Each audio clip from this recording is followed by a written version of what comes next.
షర్మిలమ్మే కాదు, ఎవ్వరు కూడా మా ప్రభుత్వాన్ని ఇరకాటంలో పడేసే ధైర్యము చేయలేరు, ఏమీ చేయలేరు. అంటే నేను ఫాలో కాలేదు. షర్మిల గారు ఏమన్నారు, నేను పొద్దున ప్రోగ్రామ్ విషయంలో ఫెయిల్ అయ్యారు, 3 రాజధానులు అన్నారు, ఏది ఒక్క రాజధాని కూడా చెప్పుకునే పరిస్థితి లేదు కదా అని. కనీసం రోడ్డు కూడా వేయలేకపోయారు, దోపిడీ జరిగింది రాష్ట్రంలో, అంటే చాలా తీవ్రమైన వ్యాఖ్యలు చేసింది.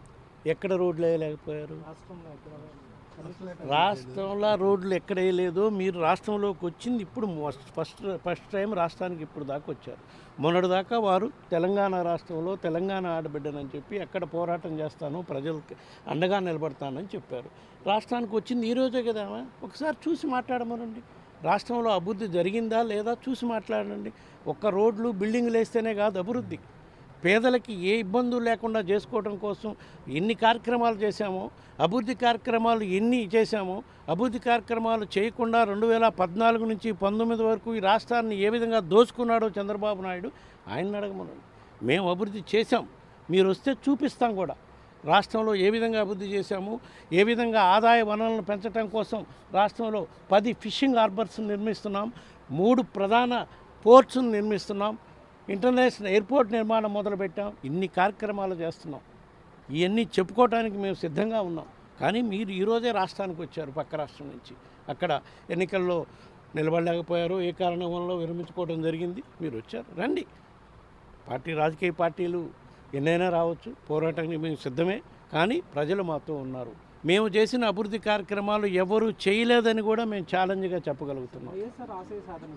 నేనే సరైన నాయకురాలని, నా వెంట నడవాలంటే ఒక పిలుపునిచ్చింది. అది ప్రజలు నిర్ణయించాలండి. వైఎస్ఆర్ ఆశయ సాధన కోసం పెట్టిన పార్టీయే వైఎస్ఆర్ కాంగ్రెస్ పార్టీ.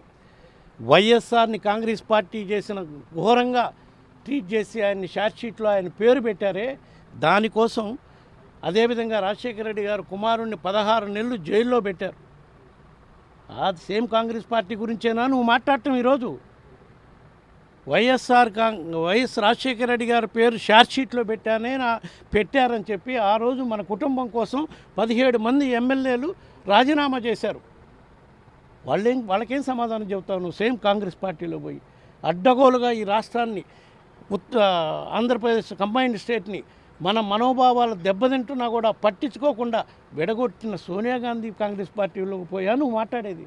ఒక్కసారి ఎన్ని ఆలోచించుకోవాలని ఆమెకి షర్మిలమ్మ గారికి కూడా నేను కోరుతున్నాను. వైసీపీ టీడీపీ 2 పార్టీలు కూడా బీజేపీకి తొత్తులుగా మారిపోయాయని మాట్లాడుతున్నారు. దానిపై మీ అభిప్రాయం? బీజేపీకి వైఎస్ఆర్ కాంగ్రెస్ పార్టీ ఎప్పుడు తొప్పుడుగా మారే ఇదే లేదు.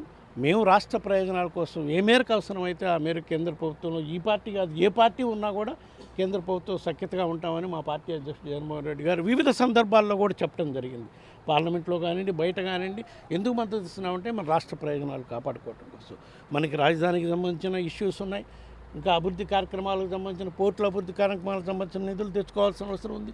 ఈ విధంగా ఎన్నో కార్యక్రమాలకి, సంక్షేమ కార్యక్రమాలకి మరీ ముఖ్యంగా కేంద్ర ప్రభుత్వం సహకారం లేకపోతే ఈ విధంగా ఇన్ని కోట్ల రూపాయల సంక్షేమ పథకాలు అమలు చేసేవాళ్ళమా?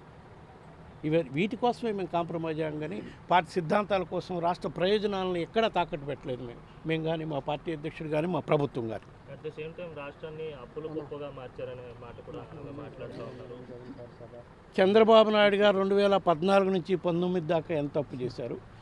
ఆ 5 ఏళ్ల కాలంలో ఆయన ఏమి అభివృద్ధి కార్యక్రమాలు చేశాడు, ఏమి సంక్షేమ కార్యక్రమాలు చేశాడు అనేది ఒకసారి చూడండి.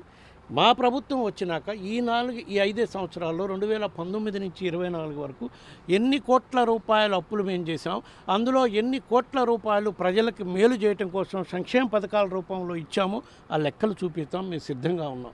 అంతేగాని చంద్రబాబు నాయుడు దోచుకున్నట్టు ఈ రాష్ట్రాన్ని ఏ ప్రభుత్వం, ఏ పార్టీ ఇంతవరకు దోచుకోలేదు. ఆయనకి మాకు కంపేర్ చేయటం అనేది అసలు చాలా కంపారిజన్, అది చాలా ఆశ్చర్యకరంగా ఉంటుంది కూడా, నమ్మశక్యం కాని కంపారిజన్ అది. అందుకనే చెప్పాను కదా, ఇప్పుడే వచ్చారు కాంగ్రెస్ పార్టీలో చేరారు. ఎటువంటి కాంగ్రెస్ పార్టీలో చేరారు?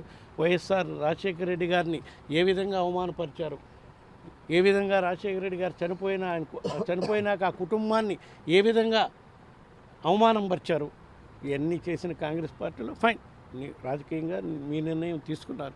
కానీ ఒకసారి చూడండి ఎటువంటి కాంగ్రెస్ పార్టీలో చేరారు, ఏ విధంగా మీరు వైఎస్ఆర్ ఆశయాల కోసం ఎవరు పోరాటం చేశారనేది ఆంధ్రప్రదేశ్ ప్రజలు తెలుసు.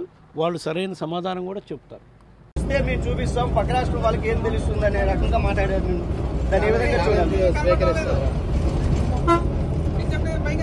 వైవి సుబ్బారెడ్డి గారు అసలు మొట్టమొదట నేను జగన్ రెడ్డి గారు అనడము వాళ్ళకు నచ్చలేదు. సరే, మీకు జగన్ రెడ్డి గారు అని నేను అంటాం మీకు నచ్చకపోతే ఇప్పటి నుంచి జగనన్న గారు అనే అందాం, నాకేం అభ్యంతరం లేదు. కానీ వైవి సుబ్బారెడ్డి గారు వాళ్ళు చేసిన డెవలప్మెంట్ ని చూపిస్తామన్నారు. సరే సార్, మీరు చేసిన డెవలప్మెంట్ చూపించండి, మేమంతా సిద్ధంగా ఉన్నాం చూడడానికి. డేట్ టైం మీరు చెప్పినా సరే, మమ్మల్ని చెప్పమన్నా సరే, మీరు చేసిన అభివృద్ధి ఏమిటో చూపించండి. మేమే కాదు, మీడియా వాళ్ళు కూడా వస్తారు, మేధావులు కూడా వస్తారు, ప్రతిపక్ష పార్టీలు కూడా వస్తాయి. మా అందరికీ చూపించండి. మేమందరం కూడా మీరు చేసిన అభివృద్ధి ఏమిటి, మీరు కట్టిన రాజధాని ఎక్కడ, మీరు నడుస్తున్న పెట్రోల్ ఎక్కడ, మీరు కట్టిన పోలవరం ఎక్కడ, మీరు చేసిన డెవలప్మెంట్ కూడా ఆంధ్రప్రదేశ్ లో అందరూ కళ్ళల్లో ఒత్తు వేసుకొని చూస్తున్నాము, చూపించండి. డేట్ మీరు చెప్పినా సరే, టైం మీరు చెప్పినా సరే, నన్ను చెప్పమన్నా సరే రెడీ.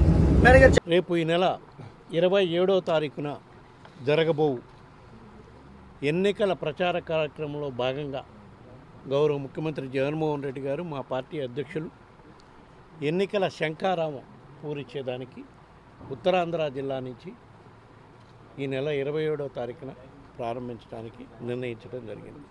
అందులో భాగంగా ఈరోజు మా పార్టీ ప్రోగ్రాం కోఆర్డినేటర్లు, మా జిల్లా అధ్యక్షులు, ఎమ్మెల్యేలు అందరం కూడా వివిధ స్థలాల పరిశీలనకి వెళ్ళి ఫైనల్గా భీమిలి నియోజకవర్గంలో హైవేకి ఆనుకోనున్న స్థలంలో ఈ కార్యక్రమం నిర్వహించాలని చెప్పి ఈరోజు నిర్ణయం తీసుకోవడం జరిగింది. ఎందుకంటే 34 నియోజకవర్గాలకు సంబంధించి ఉత్తరాంధ్ర జిల్లాల్లో మొత్తం పార్టీ కార్యకర్తలు ఎవరైతే గృహ సారథులు ఉన్నారో, వివిధ హోదాల్లో పదవుల్లో ఉన్నోళ్ళు కానివ్వండి, సర్పంచులు కానివ్వండి, ఎంపీటీసీలు, జెడ్పీటీసీలు, వార్డు కౌన్సిలర్లు, కార్పొరేటర్లు, మొత్తం పార్టీ క్యాడర్ అంతా కూడా ఈ మీటింగ్లో పాల్గొనేదానికి సుమారుగా 34 నియోజకవర్గం అంటే సుమారుగా 2 లక్షల మంది వచ్చే అవకాశం ఉంది. కాబట్టి ఈ మీటింగ్ పెద్ద ఎత్తున విజయవంతం చేయడం కోసం అన్ని ఏర్పాట్లు వేయడానికి కూడా వివిధ కమిటీలను కూడా ఇప్పుడే నిర్ణయించడం జరిగింది. ఆ కమిటీల లిస్ట్ కూడా మీకు ఈ ప్రోగ్రాం కోఆర్డినేటర్లుగా వివిధ కమిటీలను కూడా వేయటం జరిగింది. ఆ కమిటీల లిస్ట్ కూడా మీకు అందజేయడం జరుగుతుంది. ఎన్నికల ప్రచారంలో భాగంగా చేస్తున్నాం కాబట్టి విజయ శంఖారావం ఇక్కడి నుంచే పూజించే కార్యక్రమం ముఖ్యమంత్రి జగన్మోహన్ రెడ్డి గారు, మా పార్టీ అధ్యక్షుడు చేస్తున్నారు. కాబట్టి ఈ కార్యక్రమాన్ని పెద్ద ఎత్తున విజయవంతం చేసేదానికి అన్ని ఏర్పాట్లు చేయడం జరుగుతుందని చెప్పి ఈ సందర్భంగా తెలియజేసుకుంటారు. ఎన్నికల ప్రచార సభ అంటున్నారు, ఉత్తరాంధ్రనే వేదికగా చేయడానికి ఏమైనా కారణం ఉందా? మొత్తం రాష్ట్ర వ్యాప్తంగా ఉన్న 26 జిల్లాలని 5 డివిజన్స్గా డివైడ్ చేయడం జరిగింది. 3-4 జిల్లాలు, 5-6 జిల్లాలు కలిపి ఒక్కో డివిజన్గా పెట్టి మొట్టమొదటగా అన్నీ ఆలోచన చేసి ఉత్తరాంధ్ర జిల్లాల నుంచి ప్రారంభిస్తేనే బాగుంటుంది అని చెప్పి ఇక్కడి నుంచి ఎన్నికల ప్రచార కార్యక్రమం ప్రారంభించడం కోసం గౌరవ ముఖ్యమంత్రి జగన్మోహన్ రెడ్డి గారు నిర్ణయం తీసుకోవడం జరిగింది. ప్రధానంగా షర్మిల కామెంట్స్ చూస్తే కనుక ప్రభుత్వాన్ని ఎరకాటంలో పడేసే విధంగా ఉన్నాయి. ఎందుకంటే